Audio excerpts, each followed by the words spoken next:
Good morning, piggies.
Hi, it's Anna, and I have some updates for you guys.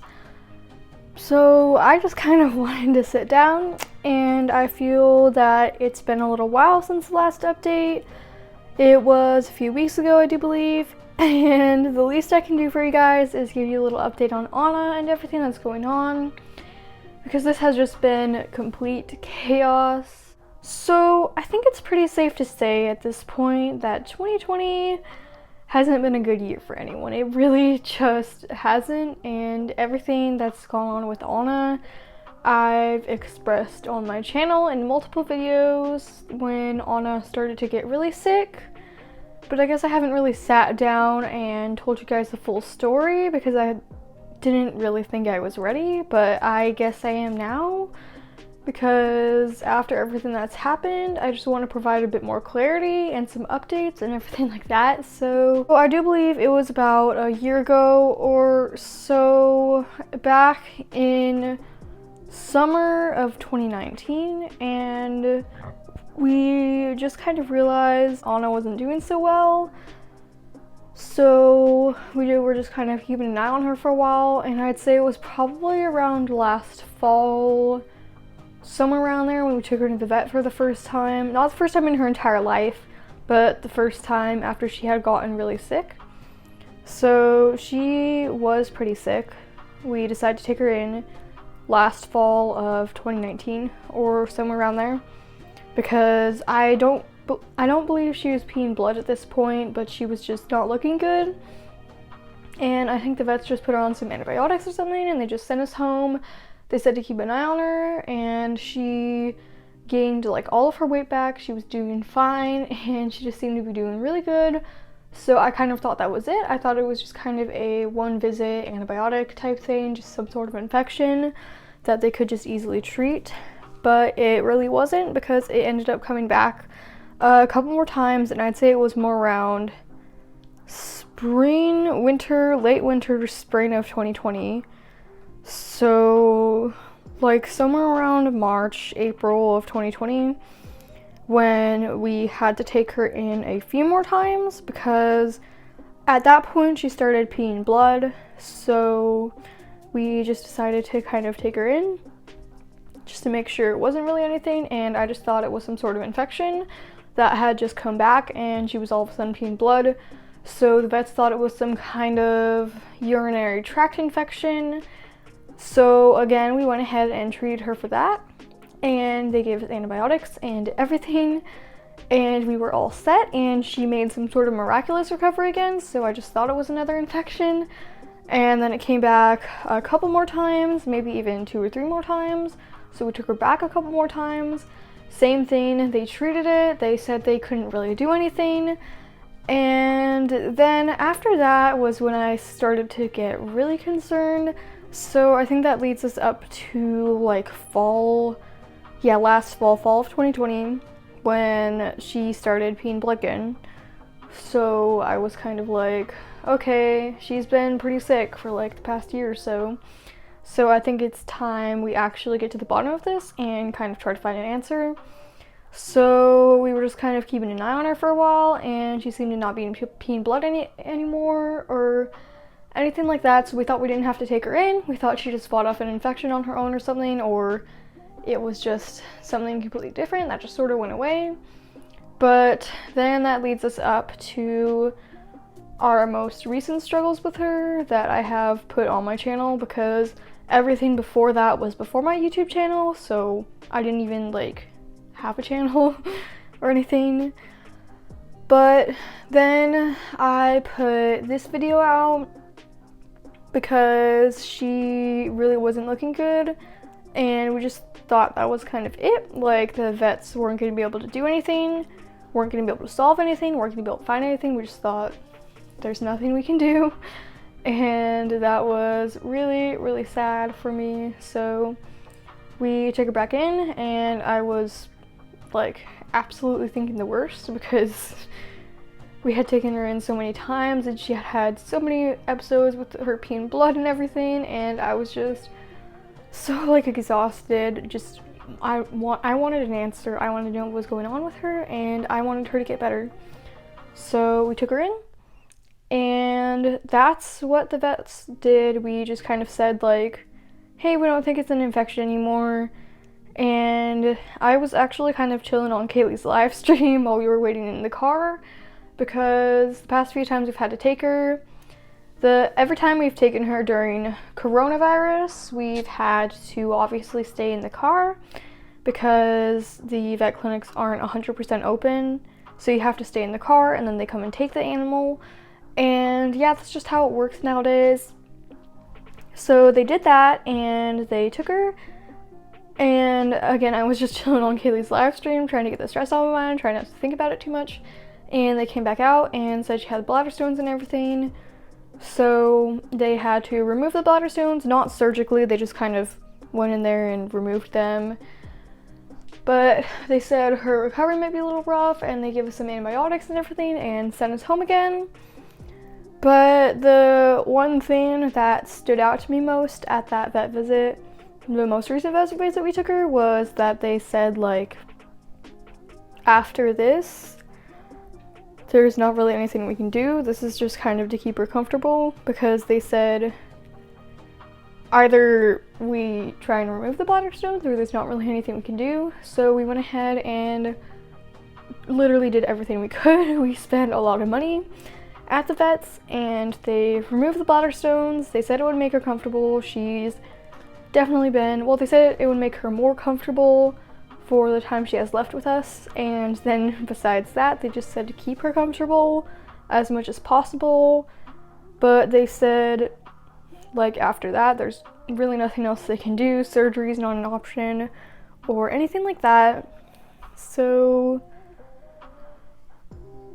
yeah, there's nothing else we can do at this point. Like, I feel a lot better knowing that we've done everything we can, but it still kind of sucks. It feels a lot better that we've like gotten down to the bottom of this and kind of know what's been causing all of it, because it was really frustrating to me for the longest time just not knowing what was happening, and I was so like really wanting to know. And they, for a really long time, the vets said like, the only way we're going to get down to the bottom of this is by doing a million tests and doing this and this and this and this and that. And we were just like, no, we can't put a 6.5-year-old guinea pig through that, because that's just too much. But when it came down to it, once the bladder stones got big enough, they could like feel them without having to do any tests or anything. So that's when we kind of discovered what was going on with her. And again, they just fixed everything, but now she's just been recovering. We had the guinea pigs separated for a while, but please like never ever ever ever separate your guinea pigs. The only reason we had to keep her in a separate cage, well, the Midwest cages, they kind of like divide in half, so we went ahead and did that and kept on one side and the other two girls on the other side. She could still see them and smell them and kind of feel them and everything like that, so they wouldn't be complete strangers to her when we introduced them back. But please never do that. I think it's almost like never necessary to do that, but the vets said to do that because she had gone through a lot with her bladder stones and everything, and they didn't want the other guinea pigs bugging her or anything. So that's what we did. That's like a topic for a whole other video, but please Never do that unless your vet straight up says like you have to separate your guinea pigs for a couple days. And even so, you might not want to do that, but Anna and Elsa and Ginny have a bond that I know is not going to be broken or anything. But if there's any chance that your guinea pig's bond is going to be broken, just don't separate them. Just keep them together 24/7. They should never be apart. But in this case, we just have to separate them for a short amount of time. So I guess that's the whole entire story of everything that's happened. And I really don't want this video to be too long. It might be a little long. I'm very sorry. But if you're sitting through it, then congratulations. You get an award. Brownie points for sitting through the talk. But it's already at 10 minutes and 18 seconds. So yeah, that kind of sucks. Let's get into the update portion because I feel like I've just been talking for way too long. But basically, I've just been giving her a lot of veggies and a lot of love and just been trying to keep her as comfortable as possible, just like the vet said. So yeah, that's what we've been doing. And the other piggies have been really nice to her. She's been a little mean to the other piggies, but she's been a lot nicer to them lately. All the girl piggies are generally pretty nice to each other, so that hasn't been a problem. But I really wish I could give you guys better news, but I can't because that's just not the way 2020 works. It's just not the way the world works, apparently. But I thought for a while that Anna was going to be doing better after they took her bladder stones out and everything, and I was going to make an update video like a couple days ago because she seemed to be doing better. But now she's just kind of like I don't really know how to explain it, but she was seeming like she was doing a lot better, and she's just kind of, I mean, she's not really doing so well, and she's lost more weight. She was gaining weight, but she's losing it again. She's not peeing blood again, thankfully. I don't see any signs of the bladder stones coming back, but there's just really nothing we can do for her at this point. But she's had such a loving, long, fulfilled life, and she's always gonna be my little baby piggy. She was one of our first rescues, like rescues. She came from a legitimate animal rescue, her and Elsa.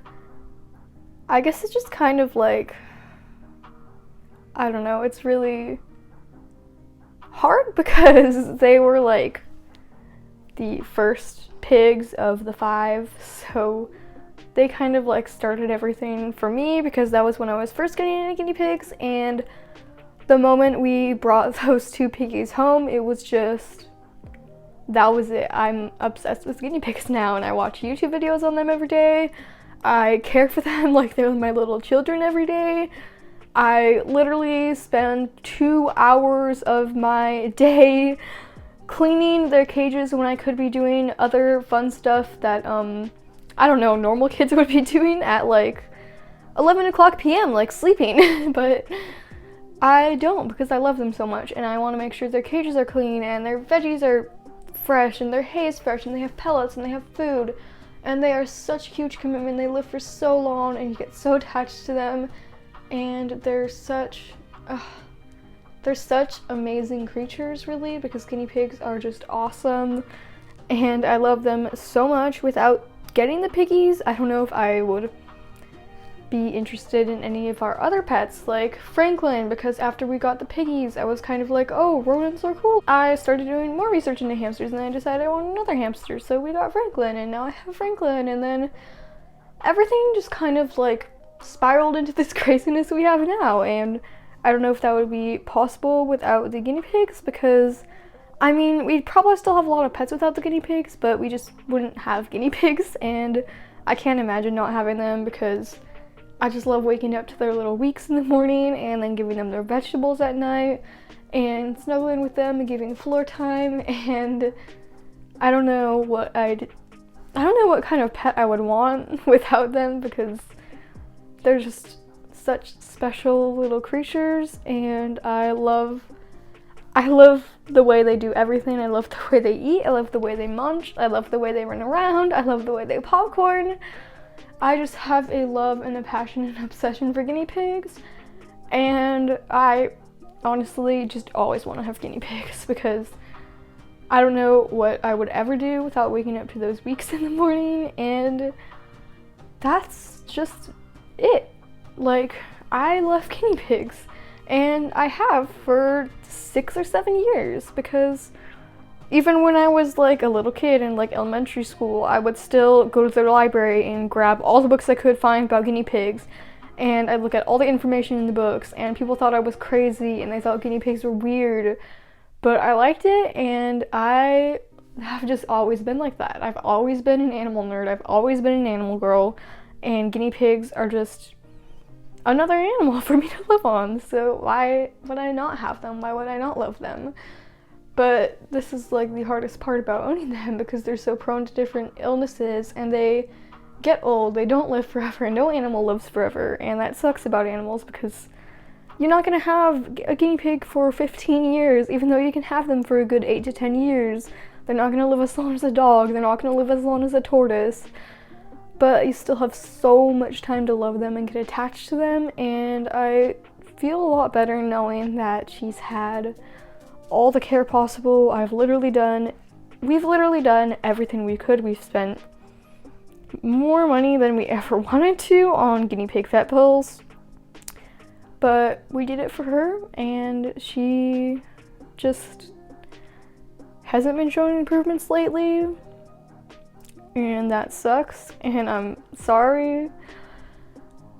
And yeah, I really wanted to give you guys like a really positive, upbeat update, because that was kind of what it was looking like for a while, because I was like, oh, she's kind of gonna get better, but it was still kind of that like being cautiously optimistic type thing, because you don't want to be like taking animals to the vet and have it be like really, really sick and then just be like, oh, it's just gonna come back and spring back to life, and then when it doesn't, just be like so like upset and disappointed and just heartbroken.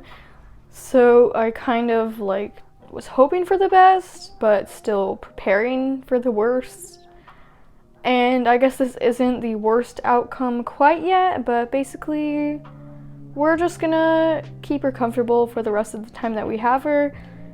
And what sucks is that we don't know how much longer we're gonna have her. It could be like a couple more hours, it could be a couple more months, it could be like another year, but I highly doubt it. But I've just been trying to give her a lot of love, and I will admit that it has been pretty emotionally exhausting for me as a very emotional person that really likes animals.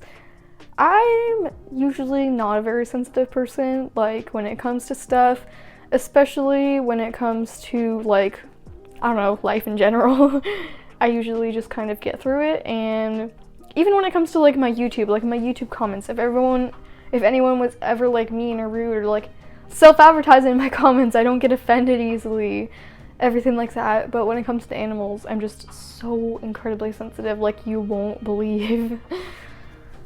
But yeah, it's just really hard as a person that's like super sensitive and really loves animals and just super sensitive about animals, and I just hate seeing them go through something like this. And that's just part of owning pets, is that they're not gonna live forever, and you have to be prepared for them to get older. But at the same time, for me, I know it's not like this for everyone, it just never gets easier. Like, I can prepare myself so much and be like, okay, this animal's getting older, and then after we take to the vet and after something happens, I can be like, okay, this is like getting close, I really need to prepare myself. But I'm still never gonna be ready, and I know that because it's just me. That's just how I am. So yeah, I guess that's the update. I have just been sitting here for 20 minutes straight talking, and I literally can't believe that. So yeah, quick little summary is just basically she got really, really sick, and we took her in. She had gallstones, They said that recovery might be rough on her. The recovery was pretty rough on her, and she's just not really doing so well now. So yeah, I think this is gonna be posted on New Year's Day. So I'm really sorry that I'm starting off the new year with this. But I don't know what 2021 is gonna be like. It might be a little bit crappy, but hopefully it's a little bit better than 2020. Maybe, possibly. I'm not gonna get my hopes up too much, but I really hope that you guys have the best year ever. I hope that all of your pets are doing well. I hope that you guys are doing well. And yeah, I'm just kind of trying to keep Anna comfortable and trying to stay strong and get through this. But I know that Anna is such a fighter and she's been through so much. But at the same time, I know that she's gonna let me know when she can't fight it anymore.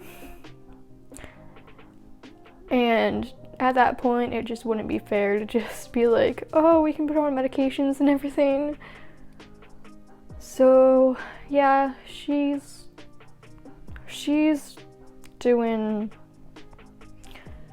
not doing so well, but she's still fighting through it. But I'm not going to make her fight forever. So yeah, I don't know when that's gonna happen. Hopefully not sometime super soon, but for now I'm just enjoying the time I have with her and everything like that. I'm so thankful and grateful that I have these piggies in the first place and that we're allowed to have all these pets, and yeah, that we even have them in the first place, because without them I don't know what I would do with myself. Like, half of my day is spent dancing and the other half is spent on these animals. So yeah, what in the world would I do? I have no idea. Anyway, I hope you enjoyed this little update. I would say let's just try to stay positive. So yeah, I guess try to stay positive, but at the same time, like, just know that she's not really getting any better and she probably won't really get better. And I'm sorry that's like depressing, but yeah, I just want you guys to be aware that she's not looking better. She's probably not going to get a whole lot better because she's almost 7 years old, and that's really, really old for a guinea pig, and it's kind of almost that time. So yeah, I'm sorry, but I think I'm just gonna go now because I can't talk about this for any longer without crying. So bye.